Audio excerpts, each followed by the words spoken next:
नमस्कार, जय हिंद दोस्तों। मैं संजय सर नॉलेज कैंपस के इस ऑनलाइन प्लेटफॉर्म पर आप सभी का दिल से स्वागत करता हूं। दोस्तों, आज एमपीपीएससी प्रीलिम्स की रिवीजन सीरीज में एक बहुत ही अच्छा टॉपिक हम डिस्कस करने वाले हैं।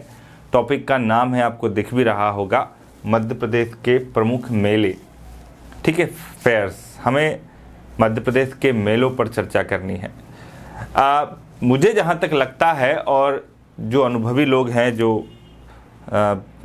लोग जो काफ़ी समय से पीएससी की तैयारी करा रहे हैं और जो बच्चे कर रहे हैं, और पिछले साल के पेपर के एनालिसिस पर हम अगर देखें तो मेलों से प्रश्न पूछने की संभावना बहुत ज़्यादा रहती है। आप कोई व्यापम की परीक्षा उठाएं या फिर आप एमपीपीएससी का पेपर उठाएं, प्रीलिम्स में और मेंस में भी मेलों पर प्रश्न पूछे गए हैं। तो जब हम क्योंकि पुराने पेपर्स और साथ ही साथ में कुछ पुराने जो हमारे टेस्ट सीरीज होती हैं या फिर व्यापम की परीक्षाएं होती हैं, किताबें हैं, इनके आधार पर अगर हम समझें तो मेलों पर प्रश्न पूछने की संभावनाएं अत्यधिक रही हैं। तो उसी पर हमें तैयार करना है। तो मध्य प्रदेश के मेले जो टॉपिक है वो प्रिपेयर करना पड़ेगा आपको बहुत अच्छे से, गंभीरता से। दोस्तों, एमपीपीएससी प्रीलिम्स एग्जामिनेशन अब बहुत नज़दीक है और मुझे जहां तक लगता है कि आप लोगों की तैयारी एक लेवल तक पहुंच चुकी होगी। आपको क्या लगता है, अगर आपकी तैयारी के दौरान आपको किसी तरह की कोई समस्या आ रही हो, यानी आपको प्रश्न समझने में समस्या हो, आपको रिवीजन की कमी दिखाई दे रही हो, आपको सिलेबस कंप्लीट करने में परेशानी हो, आपको कोई स्टडी मटेरियल से रिलेटेड परेशानी हो, जो भी आपके मन में डाउट हो, आप मुझे डायरेक्टली कमेंट बॉक्स में लिख सकते हैं। मैं उसका जवाब भी दूंगा और मुझे आप व्हाट्सएप भी कर सकते हैं। आपकी जो भी समस्या होगी उसका समाधान हम लोग खोजेंगे। चलिए, तो एक टॉपिक शुरू करते हैं, मध्य प्रदेश के मेले।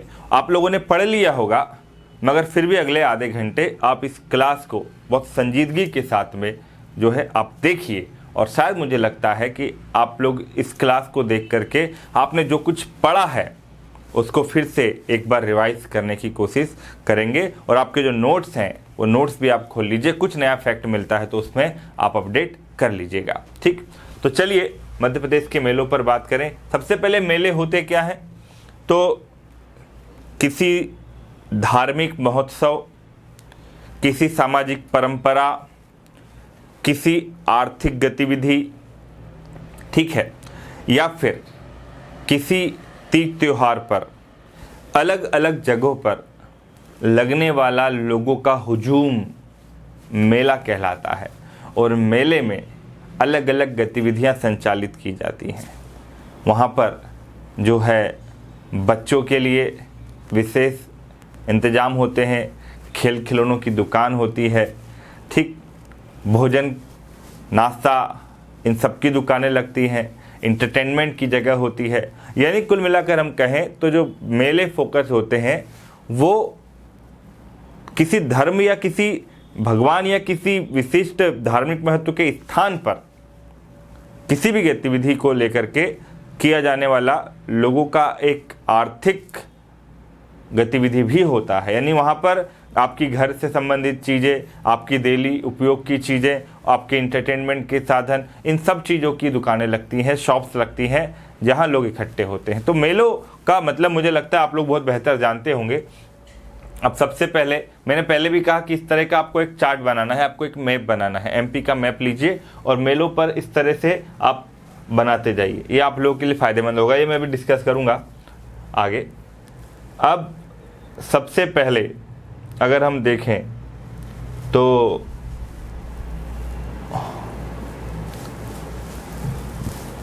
सबसे पहले मैंने शुरुआत की है सिंहस्थ के कुंभ के मेले पर। ये मध्य प्रदेश के उज्जैन शहर की एक, हम कहें तो बहुत बड़ी अचीवमेंट है।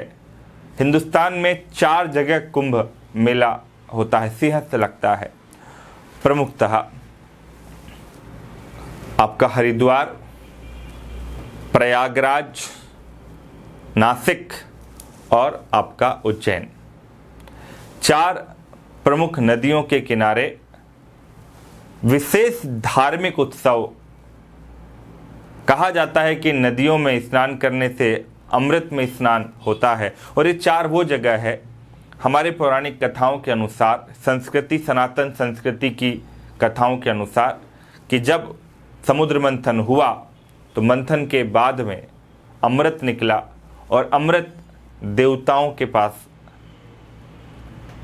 आया, मगर जो नेगेटिव पावर्स थी, यानी जिनको हम राक्षस कहते हैं, वो उन अमृत को हड़पना चाहते थे ताकि वो उसे पीकर अमर हो सके।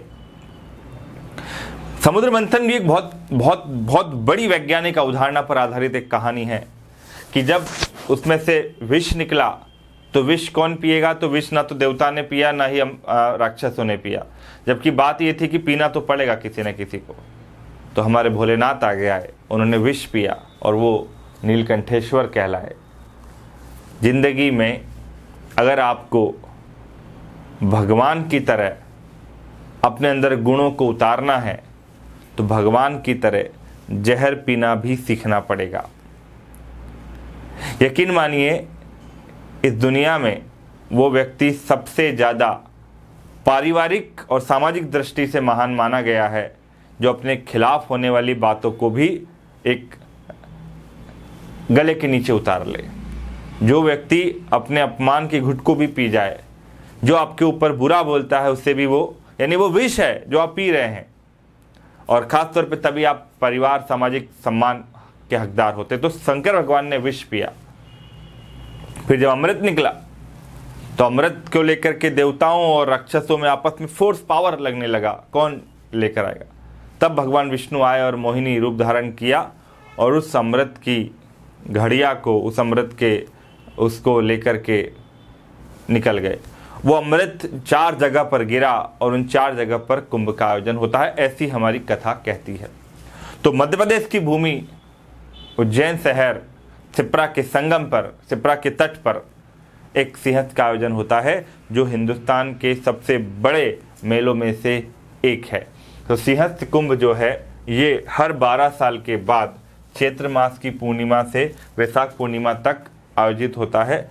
पिछला सिंहस्थ कुंभ 2016 में हुआ था, अगला सिंहस्थ कुंभ 2028 में होगा। और मैंने पहले भी कहा कि अपने आप को इस लायक बना लेना कि 2028 के सिंहस्थ में आपकी ड्यूटी लग जाए, यानी अपने आप को किसी न किसी पद पे, एक कांस्टेबल से लेकर के डिप्टी कलेक्टर तक, जो भी आपका सपना है बच्चों, उस सपने तक आप पहुंच जाना। 2028 में जब मैं सिंहस्थ में जाऊंगा, मतलब 1 महीने के सिंहस्थ में लगभग मेरा 15 से 20 राउंड लग जाता है, मुझे बड़ा मज़ा आता है। तो मैं चाहूँगा कि मेरे बच्चे वहाँ पर, और मैं इसीलिए जाता हूँ, पता है मेरे कई सारे बच्चे वहाँ पोस्टिंग पर रहते हैं तो मुझे अच्छा लगता है उनको देख करके। तो मैं चाहूँगा कि आप सब लोग 2028 में सिंहस्थ में मिलें और मुलाकात करें कि सर इस बात हुई थी हमारी और मैं आज इस पोस्ट पर हूँ और यहाँ सेवाएं दे रहा हूँ। सिंहस्थ में सेवा देना भी अपने आप में बहुत बड़ा पुण्य का काम है दोस्तों, बहुत बड़े पुण्य का काम है। हजारों लाखों लोगों को मैनेज करना, आप अपनी ज़िंदगी का सबसे बड़ा केस स्टडी करते हैं। यदि आप सिविल सर्विस के तौर पर, अधिकारी के तौर पर, आप कांस्टेबल के तौर पर सिंहस्थ में सेवाएं देते हैं, ये आपकी ज़िंदगी में, आपके व्यक्तित्व को सुधारने में एक बहुत बड़ी भूमिका निभाएगा। तो मैं चाहूँगा कि आप सब लोग 2028 के सिंहस्थ में मुझे उज्जैन शहर में मिलें।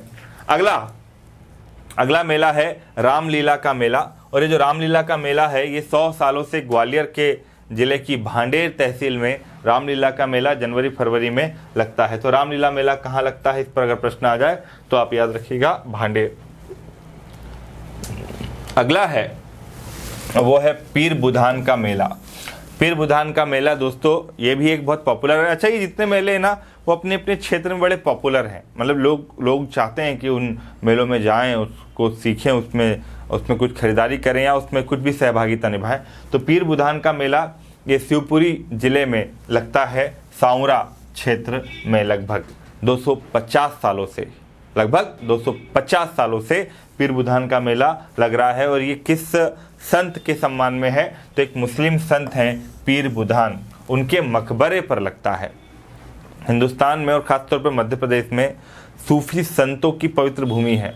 अब बुरहानपुर देखिए, ठीक, आप मांडू देखिए, आप ग्वालियर क्षेत्र में देखिए, आप इंदौर के आसपास देखिए, मालवा में देखिए, कई सारे सूफी संत जो हैं वो मध्य प्रदेश में रहे हैं और उनके मृत्यु के पश्चात उनके मकबरों पर उर्स और या मेलों का आयोजन होता रहता है। तो पीर बुधान का मेला मुस्लिम संत पीर बुधान के मकबरे पर लगता है अगस्त सितंबर में, और ये मेला जो है अपने क्षेत्र में काफ़ी पॉपुलर रहा है। अगला नाम आता है नागा जी का मेला। नागा जी एक बहुत बड़े संत, अकबर यानी कि मुग़ल सल्तनत के समय पर उसके अकबर के समकालीन रहे और अपनी सेवा भाव और अपने कुछ चमत्कारिक गुणों के कारण ये फेमस थे। तो अकबर कालीन थे। उनकी स्मृति में मुरैना ज़िले में पोरसा गांव में, कहाँ लगता है, मुरैना के पोरसा गांव में ये मेला लगता है, 1 महीने तक चलता है। और इस मेले में बंदर और अन्य पालतू जानवरों का भी सेलिंग होता है। ठीक, जानवरों का सेलिंग होता है। कौन से मेले में? नागा जी के मेले में। अगला आता है हीरामन मेला। हीरामन मेला ये हीरामन बाबा की स्मृति में ग्वालियर जिले के आसपास के कई क्षेत्रों में आयोजित होता है, हीरामन का मेला। अगला है गरीबनाथ का मेला। ये नाथ संप्रदाय के अनुयायी बाबा गरीबनाथ की स्मृति में शाजापुर जिले में अवंतीपुर बड़ोदिया गांव में लगता है। गरीबनाथ का मेला शाजापुर जिले की अवंतीपुर बड़ोदिया गांव में लगाया जाता है। अगला है कान्हा बाबा का मेला। कान्हा बाबा का मेला ये हरदा जिले के सोडलपुर में कान्हा बाबा की समाधि पर लगभग 278 सालों से इस मेले का आयोजन हो रहा है। तो कान्हा बाबा समाधि स्थल है सोडलपुर में और वहीं पर ये मेला लगता है हरदा जिले में। तो इस पर प्रश्न बने हैं पहले भी, आगे भी बनने की संभावनाएं रहेंगी। अगला है सनकुआ का मेला। दतिया जिले में लगता है सनकुआ का मेला, सिंध नदी के तट पर। दतिया जिले में सिंध नदी के तट पर है। वहाँ पर सनकुआ नामक स्थान पर हर साल कार्तिक माह की पूर्णिमा में इस मेले का आयोजन होता है, सनकुआ का मेला, यानी दिवाली के पश्चात। ठीक, सनकुआ का मेला दतिया में, याद रखना। अगला है कालू जी महाराज। अब ये कालू जी महाराज जो थे ना, ये बड़े एक संत रहे हैं निमाड़ क्षेत्र के। तो कालू जी महाराज के सम्मान में खरगोन जिले के पिपलिया खुर्द गांव में लगभग 1 महीने तक ये मेला चलता है, कालू जी महाराज का मेला। और इसमें निमाड़ी नस्ल के केड़ा बेलों का क्रय विक्रय होता है। ठीक, निमाड़ी नस्ल के बेल जो होते हैं ना, बुल होते हैं, उनका क्रय विक्रय इसमें होता है। जोगेश्वरी देवी का मेला ये अशोकनगर में चंदेरी बहुत बड़ी विरासत स्थल है और ऐतिहासिक जगह है। चंदेरी के मैदान में तो युद्ध भी हुआ है बाबर के समय पर। तो चंदेरी नामक स्थान पर जोगेश्वरी का मेला लगता है। ये मेला हर साल होज खास तालाब के पास में मार्च अप्रैल में लगता है। तो चंदेरी में लगता है कौन सा मेला? जोगेश्वरी देवी का मेला, याद रखना। कालू जी महाराज का कहाँ लगता है? खरगोन जिले में लगता है, पिपलिया में। अगला मेला आता है वो है मठ घोघरा का मेला। मठ घोघरा का मेला, मठ घोघरा ये सिवनी जिले में लगता है। मठ घोघरा सिवनी जिले में लगता है, मोरंथन गांव में, और ये शिवरात्रि के अवसर पर लगता है 15 दिन का मेला। अगर क्वेश्चन आ जाए कि भाई मठ घोघरा का मेला पर्टिकुलर किस त्योहार पर लगता है, तो आपको मेले का नाम, उसका स्थान, किसी धर्म या भगवान या संत या किसी त्योहार पे लगता है तो वो भी आपको पता होना चाहिए। आपसे पीएससी में त्योहार भी पूछा जा सकता है कि किस त्योहार को पर्टिकुलर मेला लगता है। राम पापली का मेला ये बालाघाट जिले में लगता है। राम पापली चंदन नदी के तट पर कार्तिक माह की पूर्णिमा के अवसर पर ये 5 दिनों का मेला आयोजित होता है, राम पापली मेला बालाघाट। ठीक, मठ घोघरा का मेला सिवनी जिले में। अगला आता है बरमान। इस पर प्रश्न पूछा भी है। बरमान का जो है ये इम्पोर्टेंट है, बरमान का मेला, प्रश्न आया है इस पर काफ़ी सारे एग्जाम्स में। तो ये नरसिंहपुर जिले में लगता है, वो भी बरमान नदी घाट पर। नर्मदा नदी का जो बरमान घाट है उस पर इसका आयोजन होता है। किसका? बरमान का मेला।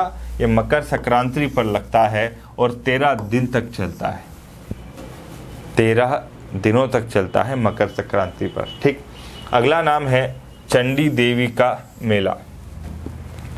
चंडी देवी का मेला सीधी जिले में घिघरा नामक स्थान पर, सीधी आपको पता है पूरब में मध्य प्रदेश के घिघरा नामक स्थान पर चंडी देवी मंदिर है। उस मेले मंदिर के प्रांगण में इस मेले का आयोजन होता है, जिसको हम बोलते हैं चंडी देवी का मेला। ठीक, चंडी देवी। तो बरमान का मेला कहाँ लगता है बच्चा? ये नरसिंहपुर जिले में लगता है, नर्मदा नदी के किनारे पर। और चंडी देवी का मेला सीधी जिले में लगता है, घिघरा नामक स्थान पर। गोटमार मेला बहुत पॉपुलर है। गोटमार कारण उसके पीछे एक तो ये लगता है छिंदवाड़ा में, जो कि पूर्व मुख्यमंत्री कमलनाथ जी का संसदीय क्षेत्र रहा है और वर्तमान में वो वहाँ से विधायक भी हैं और काफ़ी उनका प्रसिद्ध प्रभाव है उस क्षेत्र में। तो गोटमार का मेला जो है छिंदवाड़ा जिले में लगता है, पांडुरना क्षेत्र में। ठीक, इसमें क्या होता है? अमावस्या के दिन लगता है। पांडुरना और सांवर गांव, ये दो गांव होते हैं। इन दोनों गांव के बीच में एक नदी बहती है जिसको हम बोलते हैं जाम नदी। क्या बोलते हैं? जाम नदी। तो पांडुरना और सावर गांव के बीच में एक नदी बहती है, जाम नदी। उस जाम नदी पर जो है तट पर ही आयोजित होता है गोटमार मेला। इसमें दोनों गांव यानी पांडुरना और सावर गांव, इन दोनों गांव के लोगों के द्वारा एक दूसरे पर पत्थर फेंके जाते हैं।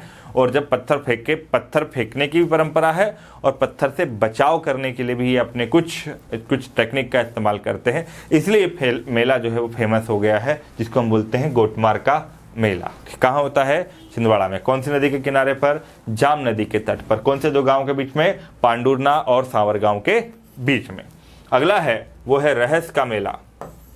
रहस मेला सागर जिले में जो गड़ाकोट है, सागर जिले में गड़ाकोट है, वहाँ पर हर साल ये बसंत पंचमी को रहस का मेला आयोजित होता है। 1 महीने तक चलने वाला ये मेला जो है बुंदेलखंड क्षेत्र का सबसे प्राचीनतम मेला माना जाता है। कहाँ का? बुंदेलखंड क्षेत्र का। और इस मेले को 1785 में राजा मर्दन सिंह ने प्रारंभ किया था। 1785 में रहस का मेला बुंदेलखंड क्षेत्र में प्रारंभ हुआ था। प्रारंभ किया था मर्दन सिंह नामक राजा ने, और बहुत पॉपुलर मेला, और ये बहुत व्यक्ति पॉपुलर रहा। इतिहास में आप इसके बारे में पढ़ेंगे, इसको हम बोलते हैं रहस का मेला। ठीक,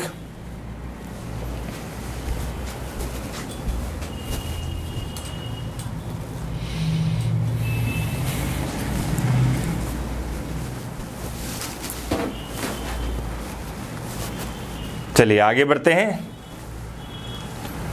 अगला है वो है मड़ई का मेला। मड़ई का मेला। सबसे पहले तो ये मेला मंडला और डिंडोरी जिले में जो एक जनजाति रहती है, गौंड जनजाति, उस गौंड जनजाति क्षेत्रों में दीपावली के दूसरे दिन आयोजित किया जाता है। तो मड़ई का जो मेला है, मड़ई ये दिवाली पर आयोजित होता है। सबसे पहली बात त्योहार हो गया। फिर कहाँ पर? जिला तो मंडला और डिंडोरी में। किस जनजाति के बीच में? गौंड जनजाति के बीच में आयोजित होता है दीपावली पर। इसमें एहरिया नृत्य की प्रस्तुति होती है। एहरिया एक डांस होता है गौंड जनजाति का, तो उसकी प्रस्तुति होती है मड़ई के मेले में। 2 दिवसीय मेले में बकरी की बलि देने की परंपरा है। बकरे की बलि, अरे यार क्यों दिया जाता है? ठीक है, अब अपनी अपनी परंपरा है जनजातियों की। बकरे की बलि देते हैं किस मेले में? मड़ई के मेले में। कहाँ आयोजित होता है? ये मंडला और डिंडोरी में। कौन सी जनजाति? गौंड जनजाति। किस त्योहार पर? दिवाली पर। ठीक है, दिवाली पर मिलकर के सब बकरा खाते हैं, तो हो गया याद सबको। ठीक है, और ग्वालियर का जो ये, इसमें एक बात जरूर याद रखना कि ग्वालियर का जो व्यापारिक मेला है वो राजस्व के आधार पर सबसे बड़ा मेला माना गया है। एक इम्पोर्टेंट फैक्ट है जो आपको याद रखना है। आगे बढ़ते हैं। अगला मेला है, महत्वपूर्ण है, वो है महामृत्युंजय का मेला। बसंत पंचमी एक बहुत अच्छा फेस्टिवल है भारत का। तो बसंत पंचमी और शिवरात्रि पर रीवा जिले में एक मेला लगता है, महामृत्युंजना का मेला। महामृत्युंजना का मेला कहाँ? बसंत पंचमी पर। ठीक है, कहाँ पर? रीवा जिले में। और ये मेला बघेलखंड का सबसे पुराना और प्रमुख धार्मिक मेला है। मैं धार्मिक मेला बोल रहा हूँ, मतलब ये धर्म के आधार पर, मतलब धार्मिक उत्सव के उस पर मनाया जाता है। ठीक है, अमरकंटक का शिवरात्रि मेला। अमरकंटक साहब, आपने ये मंदिर तो सबने देखे होंगे, वाइट संगमरमर से बने हुए नर्मदा के कुंड उद्गम कुंड पर स्थित ये मंदिर है। तो नर्मदा का जो मंदिर है वहाँ पर आयोजित होता है अमरकंटक का शिवरात्रि मेला। शिवरात्रि के समय पर अमरकंटक में एक बड़ा मेला लगता है। सरकार के लिए बहुत डिफ़िकल्टीज़ होती हैं इस मेले में, इतने लोग वहाँ पहुँचते हैं इस व्यवस्थाएं जुटाने का। तो अमरकंटक में उद्गम स्थल होने के साथ ही ये राज्य का एक प्रमुख धार्मिक केंद्र है। भगवान शिव के साथ ही हिंदू देवी देवताओं के भी मंदिर है और यहाँ हर साल एक मेला अमरकंटक पे लगता है शिवरात्रि पर। ठीक, अब क्वेश्चन आ जाए कि भैया नर्मदा के किस स्थल में शिवरात्रि पर प्रमुख मेला लगता है। अगला एक आता है धमोनी का उर्स। ठीक है, उर्स क्या होता है पहले ये समझ लेते हैं कि जब किसी सूफी संत या किसी भी मुस्लिम संत का जो डेथ होता है ना, जब उनका डेथ हुआ उस तारीख या उस दिन के आसपास उर्स का आयोजन होता है। तो धमोनी का जो उर्स है तो इसका मतलब ये हुआ कि कोई ना कोई ये संत के उस पर ही होगा। तो सागर जिले में एक जगह है धमोनी, वहाँ पर एक ऐतिहासिक स्थान है। दो मुस्लिम संत थे, बालजती शाह और मस्तान अली शाह की इनकी मज़ारें हैं। बालजती शाह और मस्तान अली शाह, ठीक है, ये इमेज दिख रही होगी आपको। ये दो मुस्लिम संत हैं, कहाँ पर? धमोनी में, सागर जिले में। और वहाँ पर इन हर साल मार्च अप्रैल में 6 दिन तक उर्स आयोजित किया जाता है। यहाँ पर जब उर्स होता है उस समय मेला लगता है। यानी देखिए क्या है, जैसे कोई मंदिर है, अब शिवरात्रि का मंदिर है, शंकर जी का मंदिर है और शिवरात्रि का उत्सव है, तो हर कोई जाएगा कहाँ पर? उस मंदिर में दर्शन के लिए। अब लोग क्या करेंगे, उस समय पर लोग दर्शन करने आएंगे तो लोग वहाँ दुकानें लगाने लग जाते हैं, क्योंकि दर्शन करेंगे, भीड़ इकट्ठा होगी, क्राउड इकट्ठा होगा। और जब क्राउड होगा तो कुछ ना कुछ खरीदेगा, कुछ खाएगा, कुछ पहनने के लिए लेगा, कुछ खाने के लिए लेगा, कुछ घर की चीज़ों के लिए लेगा, कुछ एंटरटेनमेंट भी करेगा। तो वो मेला कहला दिया, तो दुकानें लग जाती हैं, है ना। हर जगह ऐसे होता है। तो ये धमोनी का उर्स लगता है, तो इनकी संत पर आते हैं लोग आते हैं तो बोले चलो ठीक है, तो फिर दुकानें भी लगा लेते हैं, लोग कुछ खरीद लेंगे, बिजनेस भी हो जाएगा। तो मेलों का जो मेन आयोजन उद्देश्य है वो धार्मिक या कुछ और सांस्कृतिक होता है, मगर उससे आप बिजनेस करने जब लग जाते हो, दुकानें लग जाती हैं, तो वो फिर मेला एक आर्थिक गतिविधि का केंद्र बन जाता है। और अब तो ऐसा होने लगा कि जब मेला लगता है ना, तो लोग मंदिर नहीं जाते, मेले में ही जाते हैं सिर्फ, ये भी होता है। तो उर्स में लोग आते हैं, हज़ारों लोग, और इसमें सभी धर्मों के लोग भाग लेते हैं। ये इसकी खास बात है, क्योंकि मेला किसी एक धर्म विशेष का नहीं होता, मेला जो है वो सभी का होता है। अब आता है शहाबुद्दीन औलिया का उर्स। शहाबुद्दीन औलिया जो है ये एक बहुत बड़े सूफी संत रहे हैं नीमच क्षेत्र के। तो नीमच में फरवरी में शहाबुद्दीन औलिया का उर्स लगता है, फरवरी में, ठीक। और ये 21 से 24 अप्रैल के बीच में हर साल 4 दिनों तक चलता है। तो क्वेश्चन आ जाए, धमोनी का उर्स जो है वो किस संत की मजार पर लगता है? तो बालजती शाह और मस्तान अली शाह। और शहाबुद्दीन औलिया का उर्स कहाँ मनाया जाता है? नीमच में मनाया जाता है। कब मनाया जाता है? 21 से 24 अप्रैल के बीच में। और बालजती शाह और मस्तान अली शाह की मजार जो है वो कहाँ पर है? धमोनी में, सागर जिले में, ठीक। तो शहाबुद्दीन औलिया पर तो प्रश्न बने भी हैं, पहले भी क्वेश्चन आया है, आप देख सकते हैं। अगला प्रश्न है सिंगाजी का मेला। सिंगाजी बहुत प्रसिद्ध संत रहे हैं, किस क्षेत्र के? निमाड़ क्षेत्र के बहुत महान संत रहे हैं। सिंगाजी अपने आप में एक इस तरह से व्यक्ति हैं जिनका निमाड़ की संस्कृति में एक बहुत बड़ा योगदान आज तक है। तो सिंगाजी एक संत थे। पश्चिम निमाड़ में जो पिपलिया गांव है, वहाँ पर हर साल जो है अश्विन शुक्ल की पूर्णिमा को उनकी स्मृति में एक सप्ताह का मेला आयोजित होता है। इस मेले में भाग लेने के लिए निमाड़ के लगभग सभी क्षेत्र के लोग यहाँ आयोजित आते हैं। और स्थानीय व्यापारियों के साथ साथ ये एनिमल्स यानी पशु, हस्तशिल्प यानी हैंडमेड के व्यवसायी भी बड़ी संख्या में भाग लेते हैं, जिसके कारण सिंगाजी का मेला एक बहुत बड़े मेले में परिवर्तित हो चुका है आज की तारीख में। और मध्य प्रदेश के कई बहुत बड़े मेलों में इसका नाम आता है। अगला है गड़ाकोटा का रहस्य मेला। गड़ाकोटा में हर साल फरवरी में बसंत पंचमी से 1 महीने तक का ये मेला लगता है। बड़ी संख्या में इसमें जानवरों की खरीदी बिक्री होती है, मवेशियों की खरीदी बिक्री होती है। और ये मेला सन 1785 में मर्दन सिंह ने शुरू किया था। ये मैंने आपको बता चुका हूँ, इसके पहले हम पढ़ चुके हैं शायद इसके बारे में, ठीक है। गड़ाकोटा का मेला। उल्दन का मेला, उल्दन सागर जिले में उल्दन के निकट जो है घमासान और आंडेर नदियों के संगम पर, ठीक है ना। धसान और आंडेर नदी के संगम पर शिव पार्वती के मंदिर पर हर साल मकर संक्रांति के दिन जो है उल्दन का मेला लगता है सागर जिले में। और ऐसा माना जाता है कि यहाँ पर भगवान शिव जो है वो पाषाण यानी पत्थर की एक मूर्त के तौर पर प्रकट हुए थे। फिर इस चमत्कारिक पाषाण को एक मंदिर का निर्माण करके विधिवत रूप से स्थापित किया। और यहाँ भी तो उल्दन का मेला सागर जिले में। अगला जो नाम है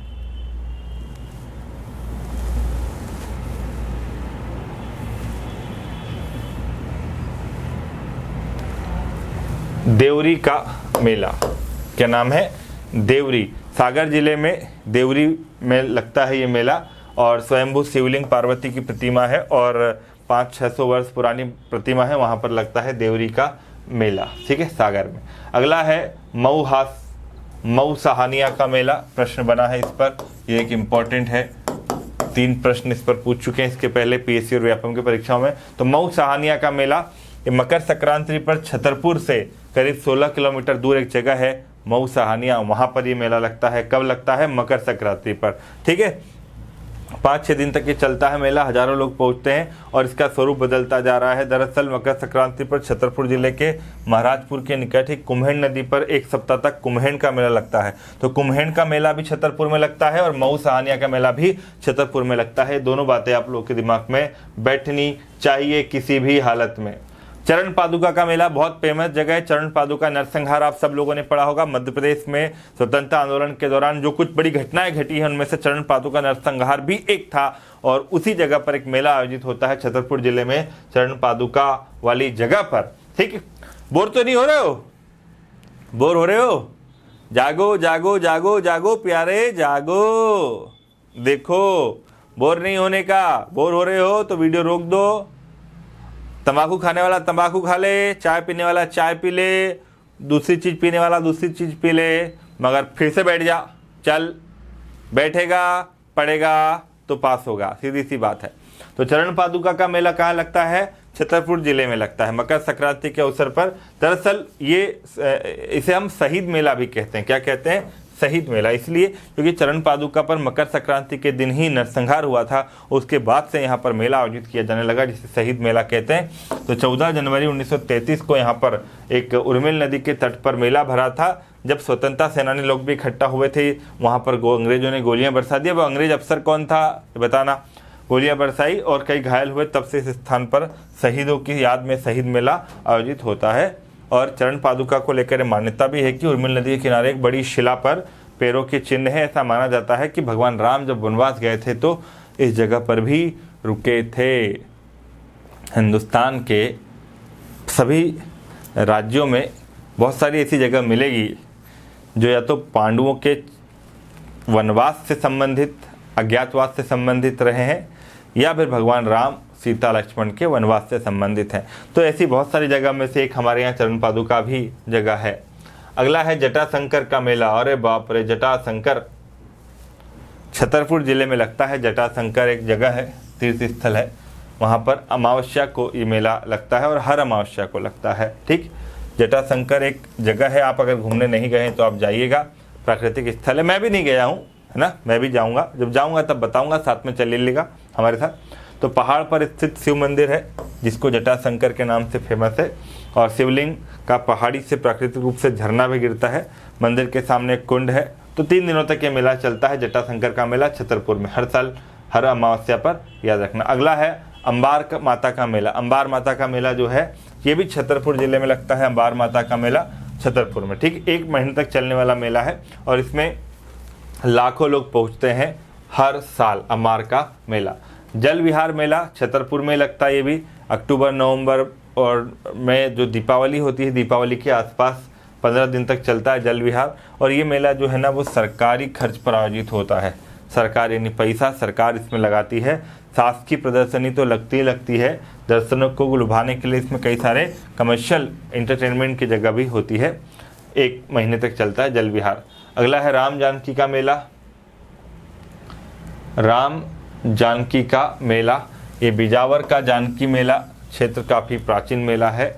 बिजावर राजा राम जानकी विवाह का आयोजन किया था, तब इसका स्वरूप बदल गया। और बस आप राम जानकी का मेला जो है लगता है बिजावर में, याद रखना हर साल। नाद चांद का मेला, नाद चांद का मेला, तो ये पन्ना जिले में एक जगह है बगवार।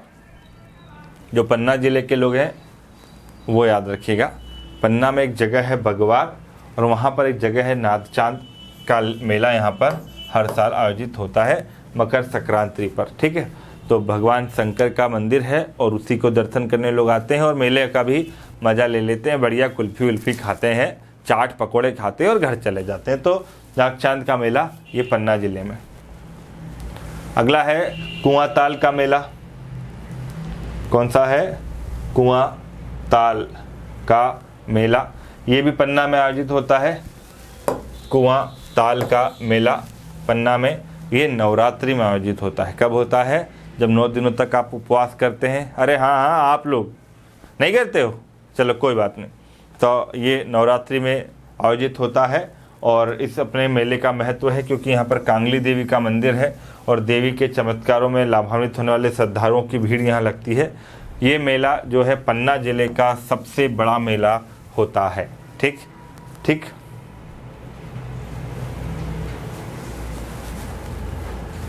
कलेही देवी का मेला, कलेही देवी, जय हो माता जी। तो ये माता जी का एक इमेज लगाया है। कलेही देवी जो है ये कुआंताल मेले के समाप्त होते ही पन्ना जिले में कलेही देवी के मंदिर पर अप्रैल मई में ये मेला आयोजित हो जाता है। ठीक है, मतलब जैसे ही अब नवरात्रि ख़त्म होती है हमारी अप्रैल वाली, उसके बाद में ही पन्ना में ही कलेही देवी का मेला लग जाता है। 15 दिनों तक चलता है। ये कलेही देवी के दर्शन करने के साथ साथ मंदिर, मैंने कहा मेले में सब अपनी ज़रूरत की चीज़ें भी खरीदते हैं। अगला जो मेला आता है वो है जनकपुर का मेला। जनकपुर पन्ना शहर से थोड़ा सा दूरी है जनकपुर।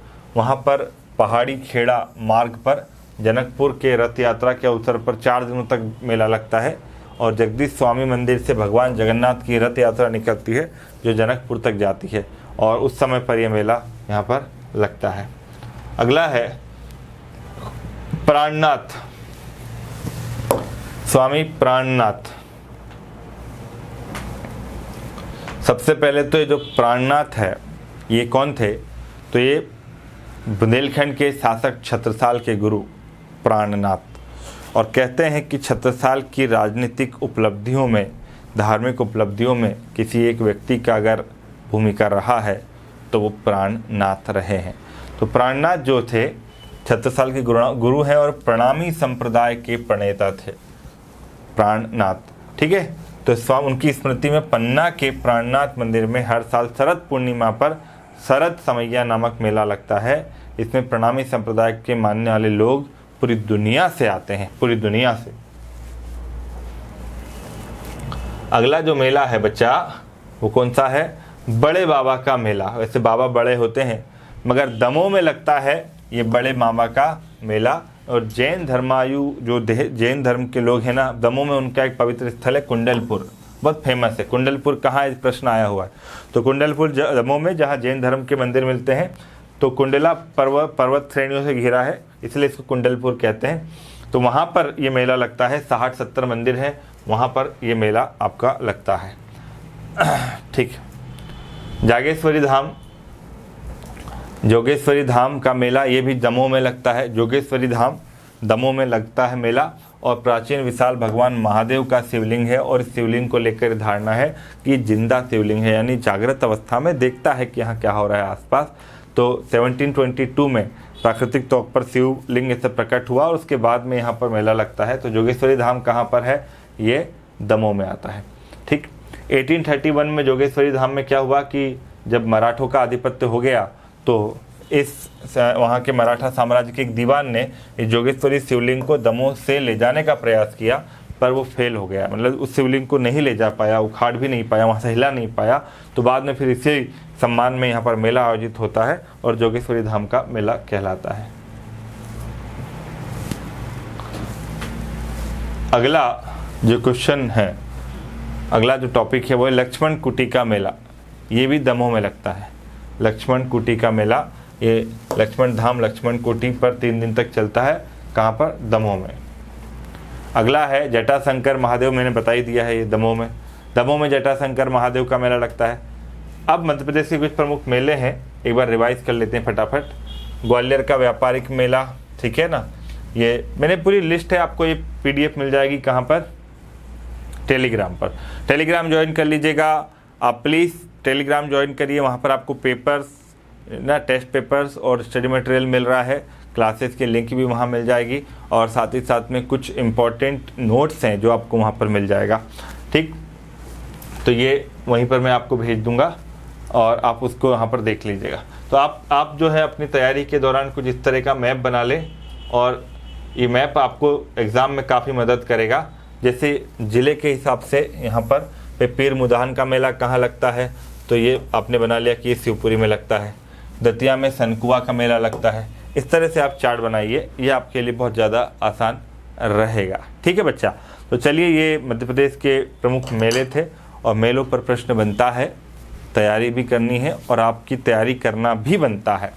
गाइस, अगले वीडियो में हम कुछ और महत्वपूर्ण टॉपिक्स पर डिस्कस करेंगे। आप लोगों से एक ही बात कहनी है, वीडियो को शेयर करें, कमेंट करें और दोस्तों तक पहुंचाएं। ये आपकी जिम्मेदारी है। अगर एक बच्चा भी 3 दोस्तों को रेफ़र कर लेता है तो मेरे लिए आप लोगों का यही एक सबसे बड़ा सपोर्ट होगा।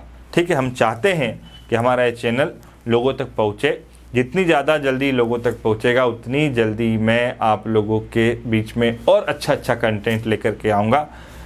एक नया YouTube चैनल हमारा प्रस्तावित है जो सिर्फ करंट के मुद्दों पर फोकस होगा, कुछ ऐसे टॉपिक्स पर फोकस होगा जो आप लोगों के लिए जानना मुझे लगता है कि ज़रूरी है। और वो सिर्फ और सिर्फ PSC को डेडिकेटेड करके नहीं होगा, वो ओवरऑल सारे कॉन्सेप्ट को डेडिकेटेड करके होगा। तो उस पर हम अभी काम कर रहे हैं, वो जल्दी से जल्दी आएगा। तब तक आपकी जिम्मेदारी है कि इस चैनल को आप दोस्तों तक पहुंचाएं। जितना आप शेयर करेंगे हमारे वीडियोस, उतना हमारे लिए फ़ायदेमंद रहेगा। हमारे लिए और कोई मार्केटिंग टीम नहीं है मेरे पास, सिर्फ आप लोग हैं जो हमारी मार्केटिंग कर सकते हैं, लोगों तक पहुंचा सकते हैं। तो guys, thank you so much. आप जुड़े रहिए, पढ़ते रहिए, लर्निंग करिए। लर्निंग आज करेगा तो कल तू अर्निंग करेगा, सीधा सा कॉन्सेप्ट है। ठीक है, और जो मिल जाए उसी में खुश रहिए। वो कहते हैं ना कि दुनिया में किसी को भी मुकम्मल जहां नहीं मिलता, किसी को ज़मीन नहीं मिलती तो किसी को आसमान नहीं मिलता। तो उस चीज़ को ध्यान रखें। सब कुछ आपको नहीं मिलेगा, मगर जो प्राप्त है वो पर्याप्त है। Okay guys, thank you so much.